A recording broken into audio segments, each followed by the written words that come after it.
Pero ahora realmente los mexicanos han venido in situ a Colombia a apoderarse de toda esa cadena de producción de la cocaína y ellos determinan a quién se le compra la cosecha de la hoja de coca, a quién no. Por eso hay una sobreoferta de hoja de coca en este momento, por eso hay una sobreoferta de cocaína y los precios están cayendo. Cartagena no puede seguir siendo el burdel a cielo abierto más grande del mundo, porque es la ciudad mundialmente más importante de Colombia. Claro. O sea, en el exterior, la ciudad que más conocen, más importante como referente cultural histórico, es Cartagena. Queridos amigos de Quién y Qué, bienvenidos a una nueva charla, un nuevo coloquio, hoy con otro invitado, una persona, bueno, que ya nos volvemos a reencontrar con los avatares de la vida y del periodismo, el señor Juan Manuel Galán, líder del Partido Nuevo Liberalismo. Bienvenido a Quién y Qué. Muchas gracias, muy contento de estar acá con ustedes y de que tengamos esta conversación.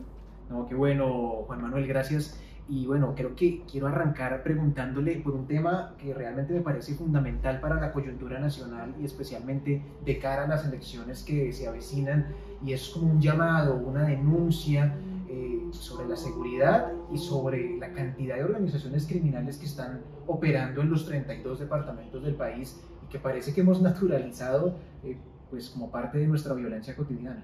Sí, hace unos meses se publicó en un medio de comunicación un artículo de Diana López Zuleta, en donde contaba de un índice global criminal que hay, donde hacen como un ranking de los países de Naciones Unidas. Sí. Y entre todos los países de Naciones Unidas, que son casi 200 países, Colombia estaba en el número 2, después del Congo, como el país que más cantidad de organizaciones criminales tiene operando en su territorio.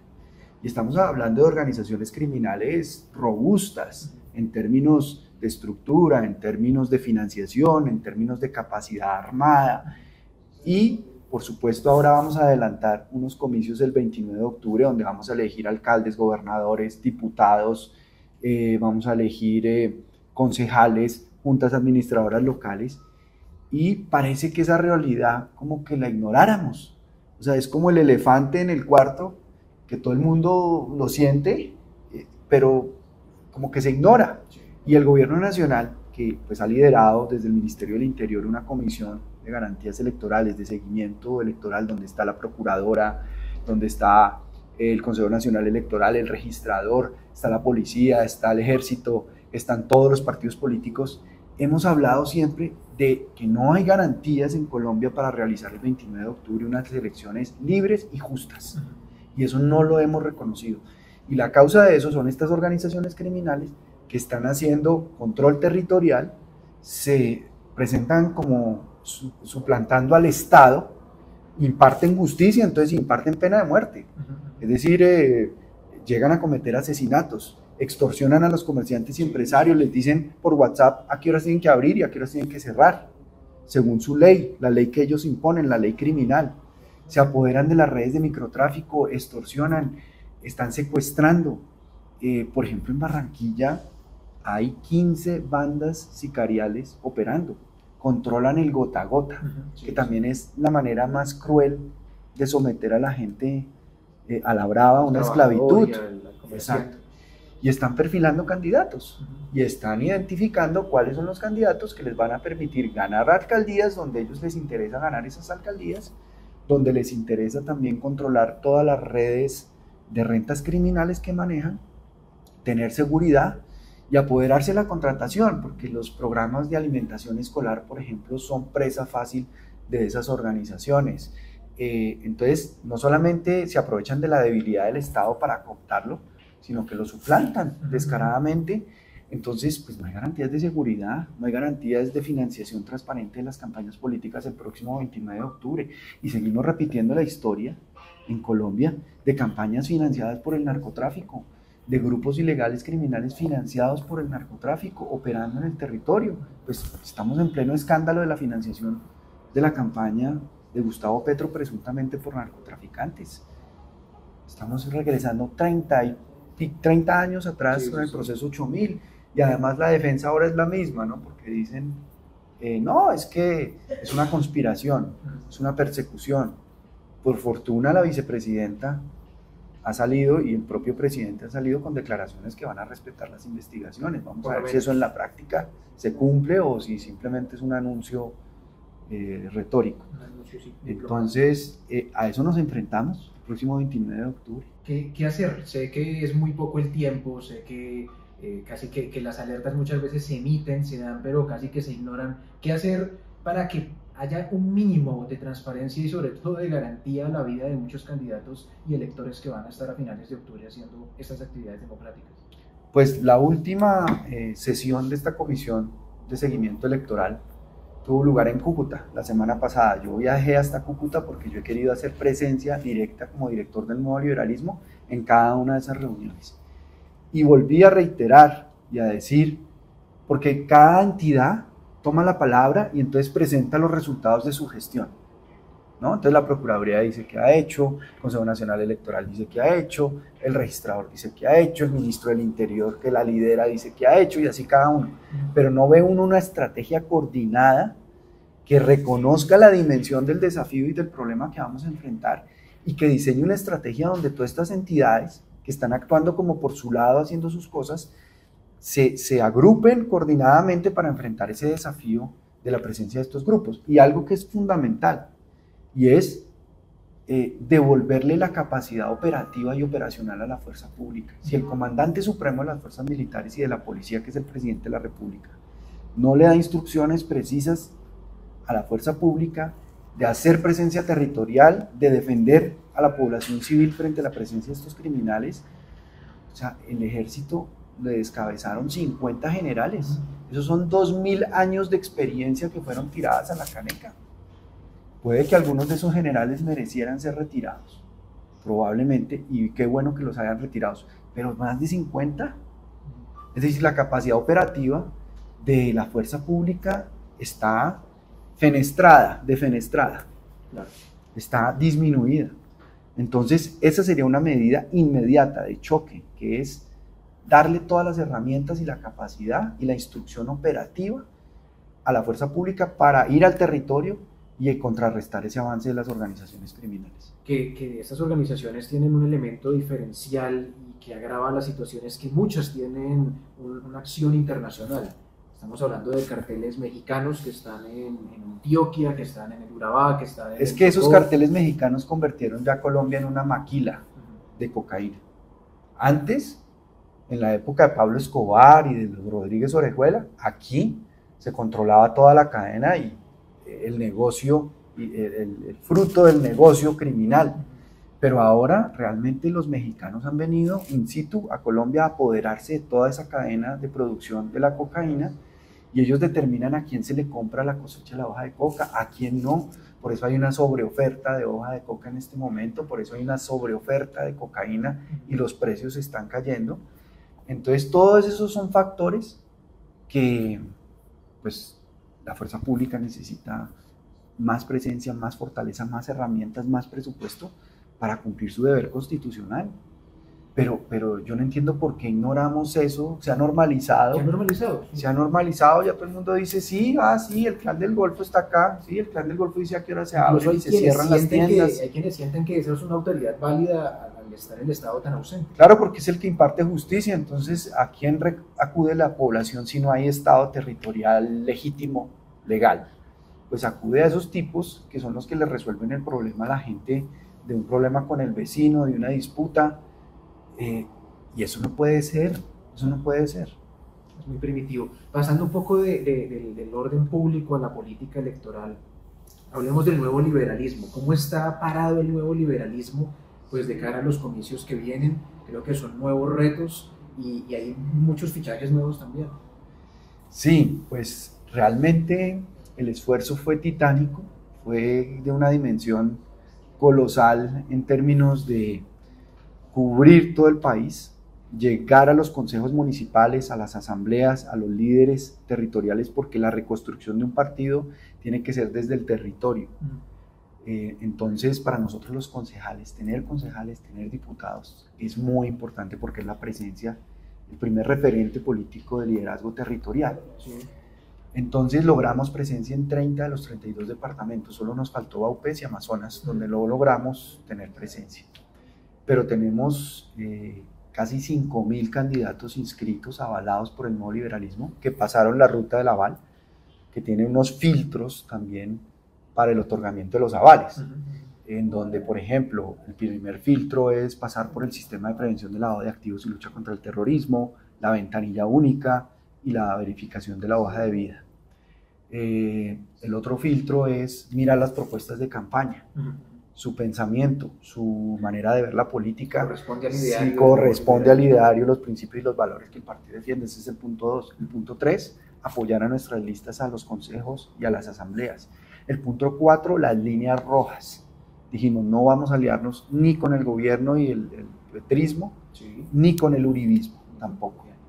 Ni vamos a aliarnos con los clanes regionales imperantes que se vienen religiendo en alcaldías y gobernaciones desde hace 3 o 4 periodos.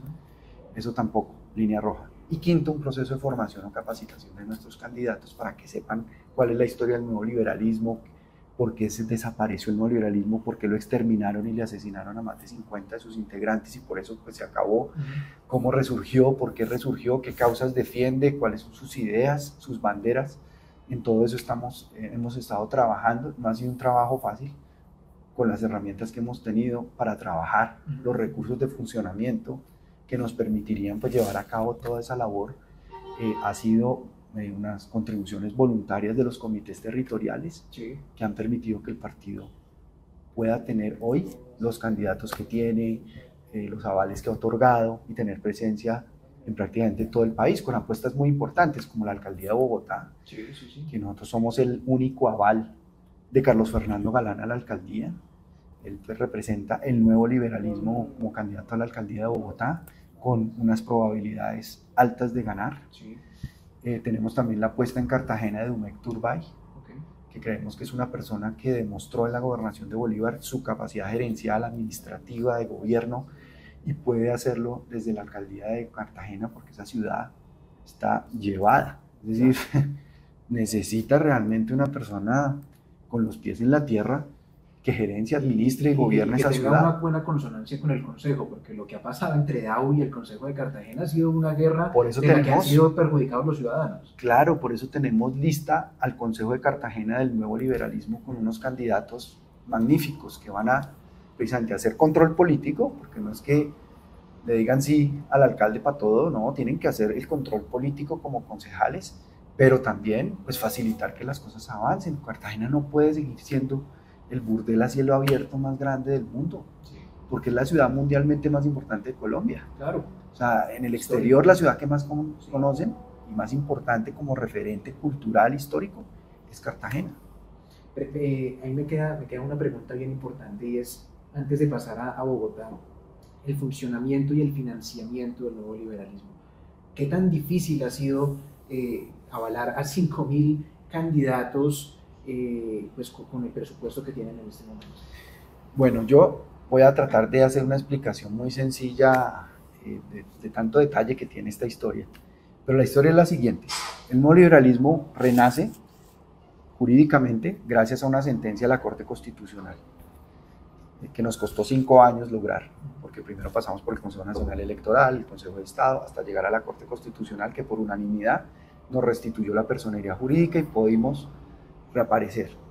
Ese, digamos, fue el primer paso de todo este proceso. Luego nos presentamos a las elecciones con un mes que tuvimos para organizarnos, porque la comunicación de la sentencia fue un mes antes del cierre de inscripciones al Congreso.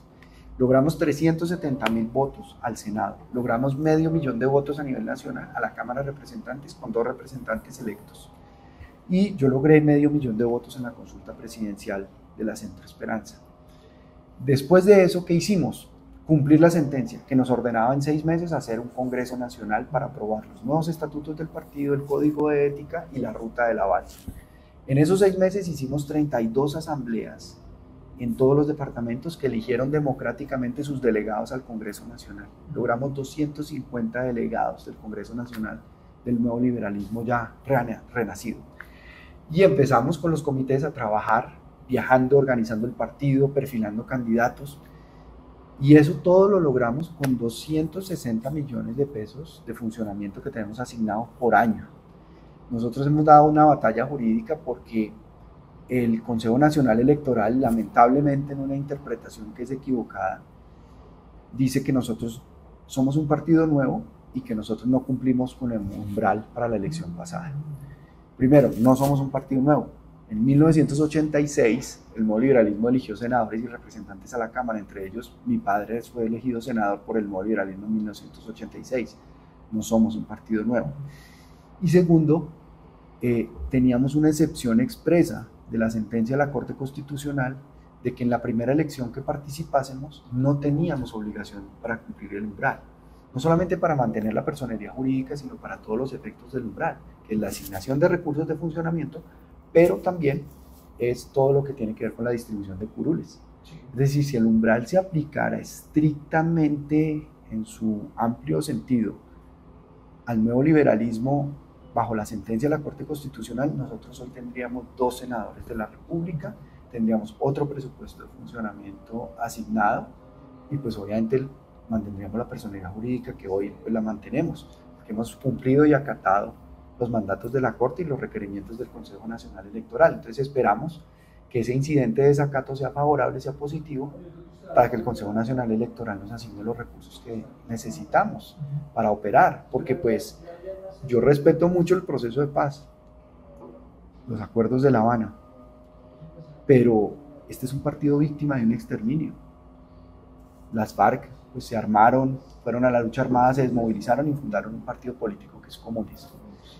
Pero que ese partido tenga 8.000 millones de pesos de funcionamiento con el apoyo electoral que ha demostrado en las urnas, y nosotros con el apoyo electoral que hemos demostrado en las urnas con los resultados que conté, y siendo un partido víctima no tengamos unos recursos mínimos para operar y funcionar, pues es un desequilibrio que nosotros consideramos que es una falta de garantía para que el partido pueda renacer y fortalecerse. Y contra todo eso nos ha tocado y hemos avanzado y hemos logrado la proeza de tener casi 5.000 candidatos avalados en todo el país. Uno de los más importantes, Carlos Fernando Galán, su hermano, vuelve a aspirar a la alcaldía de Bogotá. Hace 4 años se enfrentó a Claudia López, a Gordon Morris, quedó muy cerquita de Claudia López en las elecciones, pues en el conteo de votos. ¿Cómo lo ve? ¿Cómo lo ve pues proyectándose para ser un alcalde y con los posibles rivales que tiene ahora, Gustavo Bolívar, Oviedo? Bueno. Pues me parece que de alguna manera están las circunstancias dadas, está la capacidad y las intenciones, que son los 3 astros que uno tiene que alinear para que una propuesta política sea exitosa. La capacidad, una persona pues con una hoja de vida académica, con una experiencia laboral, dedicada a Bogotá, 16 años, o sea, no es un candidato que de pronto se levantó y se fue a inscribir a la registraduría como candidato a la alcaldía de Bogotá. O sea, es un tipo que ha recorrido Bogotá en 2 campañas a la alcaldía y en una campaña al Consejo de Bogotá, que conoce los barrios, que conoce la problemática, que conoce la gente, que le puede poner rostro a los problemas que tiene Bogotá, que sabe qué hay que hacer, que se puede rodear con el mejor equipo de gobierno, porque es que no es él, Carlos Fernando Galán, el que va a llegar a la alcaldía a hacer milagros y a arreglar esta ciudad de la noche a la mañana. Inclusive él lo ha dicho, yo no voy a decir mentiras, ni voy a hacer populismo, ni le voy a prometer a la gente pajaritos de oro que van a caer, y de pronto la inseguridad de Bogotá va a desaparecer por completo, y de pronto los trancones van a desaparecer por completo. Se necesita un equipo de gobierno que vaya muy en sintonía con él, muy gerenciado por él y administrado por él, para sacar adelante las soluciones que necesita Bogotá, ojalá en un corto plazo, porque la gente ya ha esperado demasiado tiempo esas soluciones. Entonces yo creo que tienen todas las condiciones, las intenciones, porque pues el hecho de presentarse por 3ª vez a la alcaldía de Bogotá quiere decir que ese ha sido su proyecto, su objetivo. Obviamente puede haber más objetivos en su carrera política, pero ese ha sido un objetivo que le ha dado coherencia durante 16 años. Y las circunstancias, pues porque la ciudad en este momento, con un presidente de izquierda, por lo general Bogotá ha marcado una tendencia al equilibrio. Entonces, por ejemplo, el señor Peñalosa fue alcalde gracias a que Juan Manuel Santos estaba haciendo el proceso de paz, ¿no?